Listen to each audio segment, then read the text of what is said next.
Have you ever looked up at the night sky, zeroed in on the North Star, and wondered how it got there? Oh, I think most people just assume it's, just another giant ball of gas burning billions of light years away. Right, exactly. It just sits there as that one fixed, unmoving anchor of light while the entire universe just spins wildly around it. But what if I told you that before it was a star, it was a 5-year-old boy? I mean, it sounds like pure mythology on the surface, but looking through the stack of ancient Hindu texts you sent over for today's deep dive, this narrative is, well, it's built on highly sophisticated yogic physics. Yeah, it's wild. So for everyone listening, our mission today is to figure out the mechanics of this story. We're tracking the cosmic trajectory of a child named Dhruva. Right, and we really want to explore how a 5-year-old's sheer willpower managed to literally choke the universe. Literally choke it. Yeah, and how he transformed into the ultimate celestial fixed point, and what his journey teaches us about determination, human emotion, and spiritual liberation. So to set the stage for you all, we have to start in the Mudhuven forest. We have a 5-year-old boy named Dhruva, and he is engaged in a penance so intense that he is standing on one leg. Actually, specifically balanced on the big toe of one foot. Just the big toe. Yeah. And if that wasn't enough, he's completely stopped his breathing. Which is where the mechanics of this get really intense. By stopping his own breath, his localized life force, what the texts call his personal prana, it basically merged with the universal prana.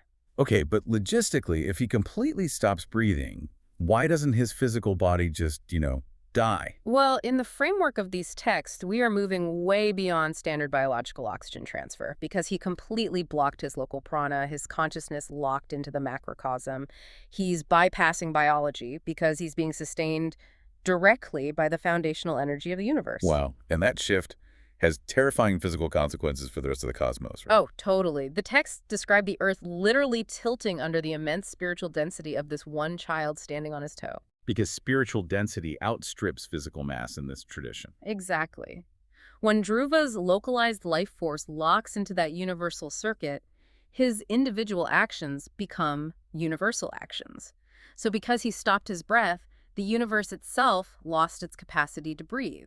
That is insane. The texts show this catastrophic suffocation happening everywhere. Like every living entity, all the way up to the highest deities, they all begin to suffocate. The cosmic respiratory engine just goes offline. The imagery of all these gods gasping for air in absolute panic, it's just striking. No. They all rush to Lord Vishnu, terrified. Yeah, they're begging him to intervene in this apocalyptic event, and Vishnu's response is just completely casual. He's like, relax, guys, it's fine. Pretty much. He assures them it's not a monster or anything, it's just the sheer determination of a 5-year-old boy causing this, and he says he'll handle it. So he descends on his eagle, Garuda. And this is my favorite detail in the whole story. Dhruva is meditating so hard on Vishnu's image in his own heart that his physical eyes are clamped tightly shut. Right. The supreme creator of reality is standing inches away from him, and the boy is entirely blind to him. So to wake him up, Vishnu literally has to delete the mental image from the boy's mind. He just unplugs the internal visualization. Which causes Dhruva to panic, right? Yeah. He snaps his eyes open, and boom, the real four-armed Vishnu is standing physically right in front of him. You have to imagine the massive sensory overload for a 5-year-old in that split second. The texts say tears are streaming down his face, his hair standing on end, and he's just overwhelmed with love. He falls flat on the ground. He wants to praise Vishnu, but, he's only 5. He doesn't have the vocabulary or know any of the Vedas. Right, his intellect is constrained. Yeah. So Vishnu recognizes this and touches Dhruva's cheek and forehead with his divine conch shell. Okay, let's unpack this, because that touch with the conch shell acts like a magical celestial software update. That is a great way to put it. Right. In an instant, it downloads absolute wisdom into the boy. It unlocks everything. Because the conch is a symbol of Nada Brahma, we're talking about the ultimate cosmic sound and Vedic knowledge. So it's not just magic, it's acoustic resonance. Exactly. The universe is built on a foundational resonance.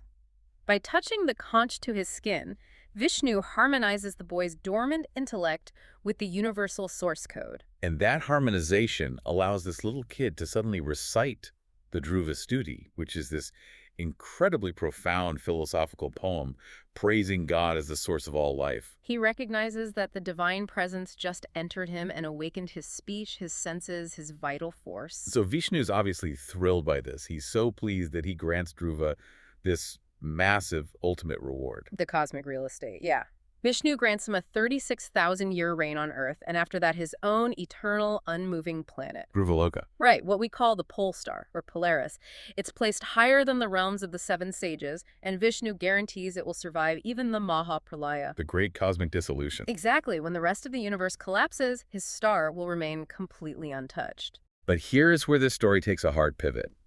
Despite getting everything he asked for, as Dhruva heads home, he feels immense sorrow. He is profoundly depressed. Right. He just got guaranteed immortality in his own star. Why is he so depressed? Well, what's fascinating here is that the direct vision of God completely destroyed his ignorance. It shifted his devotion from sakam, which is desire-based, to nishkam, which is desireless. Okay, so he realizes his initial goal was flawed. Exactly. He realizes he just asked the ultimate giver of moksha, the entity that can grant eternal liberation for mere earthly and material titles. Oh, wow. He basically compares his worldly rewards to broken pieces of glass and moksha to a priceless diamond. He traded total universal liberation for, like, a middle management celestial title. Yeah, it's a brutal realization of how trivial material prestige really is. But armed with that realization, he still has to go back and actually live out his 36,000-year reign on Earth. He has to fulfill the karma. So he returns home, and his father, King Uttanapada, who originally rejected him, is just overjoyed. He runs out to meet him. And even his stepmother, Suchi, the one who insulted him and drove him to the forest in the first place, she tearfully blesses him. Because Dhruva has no resentment anymore. He's operating from that nishkam realization. And his real mother, Suniti, embraces him so fiercely. And this detail is wild out of sheer maternal relief. She bathes him in tears and actually breastfeeds him. It's a very visceral, powerful reunion. And after that, Dhruva rules justly for decades. He marries Brahmi and Ila, has children, and anchors a very grounded life. But then, tragedy strikes, just out of nowhere.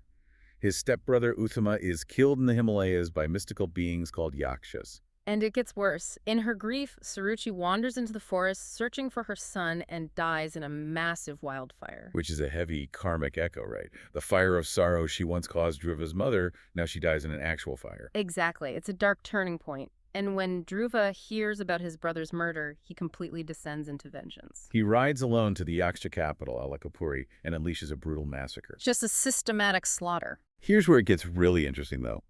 How does an enlightened boy who met the creator of the universe turn into a ruthless warlord? Well, it shows the intense duality of being human. The texts are illustrating that even great yogis can fall prey to the intoxicating grip of grief and anger. Because enlightenment doesn't just delete your biological vehicle. Right, you're still tethered to a human nervous system, and these deeply ingrained psychological impressions, samskaras, they can flare up. His cosmic realization is temporarily eclipsed by localized trauma. And the Yakshas, they fight back using terrifying illusions. Oh yeah, they weaponize Maya against him. It's crazy. They make the sky rain blood, pus, and feces. Just completely gross illusions to break his psychology. Flying mountains, illusionary beasts flooding the battlefield. But Dhruva counters with this supreme weapon, the Narayana Astra. Right, which isn't a normal explosive. It's a manifestation of supreme, non-dual truth. So it shatters the illusions instantly. The truth just cancels out the Maya. But, and this is the scary part, he doesn't stop. No, he keeps going. He continues slaughtering innocent Yaksha citizens.